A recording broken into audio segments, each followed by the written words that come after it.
السلام عليكم ورحمة الله. ازيكم يا حبايبي؟ عاملين ايه؟ يا رب تكونوا في احسن حال. طبعا انا معاكم بقى النهارده كده عامله لكم حاجه كده للدفء، والحاجه جميله خالص من المشروبات الشتويه، واولادنا تاكلها كده وتحلي بيها والدنيا تبقى تمام.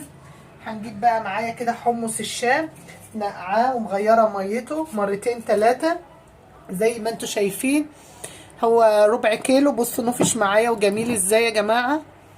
الحمص بقى كده هناخده في الحله كده بتاعتنا كده، والميه بتاعته زي ما انتم شايفين كده إيه قده، علشان عايزين ميته دي هنشربها. وهنروح بقى نحضر الخلطه التانيه ونعلق على ده بقى مش هياخد معايا طياب، يا دوبك حاجه بسيطه كده على النار، لان احنا نقعاه فتره طويله يوم بحاله.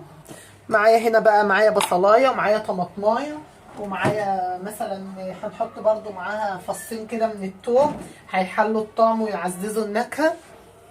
وحطينا بقى التوم معاكم كده برضو. بصوا بقى يا جماعه، انا ضربت كده الطماطم اللي كانت معايا والبصل والثوم، وجبت معلقه كده من الصلصه برضو هنحطها في الشوربه بتاعت الحمص اللي هي بتغلي معايا، هنعزز بقى النكهه.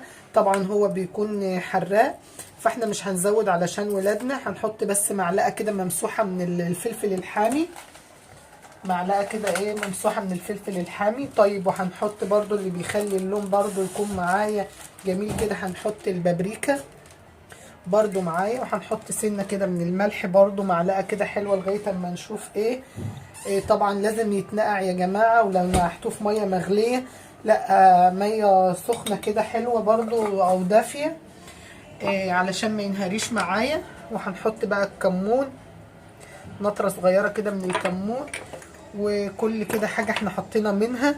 طبعا كل ده علشان يتحط معايا في السليق. هنحط بقى كل ده في الحله.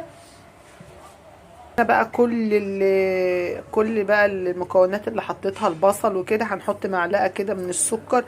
دي يا جماعه هتساعد ان ما يحصلش فيها اي غازات، وان الطعم يتعزز وتبقى النكهه حلوه وما شاء الله.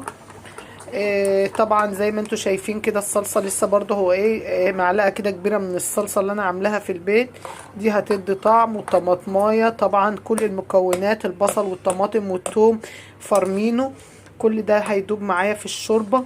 معلقه البابريكا، الملح، احنا بنحاول ان احنا ننقعه عشان ما ياخدش معانا وقت في الطياب، وكمان يا جماعة علشان يطلع كل الغازات اللي فيه بنغير المية، لان البقوليات دهيت كل تحت كل قشرة سموم من الغازات.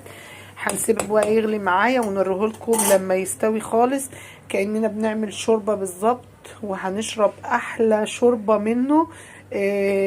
حمص الشام يغلي لغاية ما المكونات دي تنهري خالص معايا. بصوا بقى اللون معايا، بصوا الجمال. ده الحمص بتاعنا هنفضيه بقى كده، غلى معايا. وانا مسكت الواحده كده لقيتها كده كويسه وطريه، مش عايزاها مهريه، عايزاها ماسكه نفسها. هنفضيه بقى في كوبايه كده بالميه بتاعته. فضيته بقى معايا كده، ومش عايزه اقول لكم الطعم ايه. بصوا الحمص، بصوا القوام بتاعه، بصوا ما شاء الله الميه بتاعته غنيه ازاي وجميله يا جماعه. والله بجد هتحبوه، بس يلا اعملوه معايا. طبعا اعملوا بنفس الطريقه ديت كده، وهي دي الطريقه الغنيه ومشطشط معايا. ما تنسونيش بقى في الاشتراك واللايك والشير، والسلام عليكم ورحمه الله تعالى وبركاته.